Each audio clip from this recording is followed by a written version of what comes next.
साम्राज्य न्यूज, सामान्यांचा असामान्य आवाज।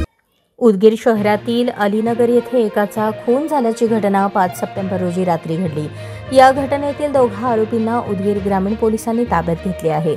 सूत्रांकडून मिळालेली माहिती अशी, उदगीर शहरातील नेत्रगाव रोडवर एक व्यक्ती मृतावस्थेत पडलेला आहे असा कॉल 6 सप्टेंबर रोजी सकाळी 8 वाजता 112 क्रमांकावर आला होता। लागलीच उदगीर ग्रामीणचे पोलीस उपनिरीक्षक PM देवकते, दिगंबर पडिले, मारुती तुडमे, नाना शिंदे, नामदेव चेवले, दबेटवार, नजीर बागवान या पोलीस कर्मचाऱ्यांनी घटनास्थळी भेट देऊन सदरील मृतदेह शवविच्छेदनासाठी सामान्य रुग्णालयात दाखल केला।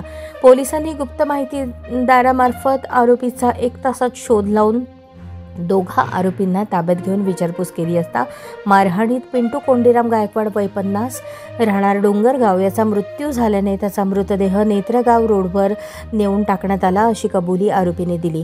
अंबादास प्रकाश बिराजदार वय 30 व सुनीता मधुकर पोरके या दोघांना ग्रामीण पोलिसांनी बेड्या ठोकल्या आहेत।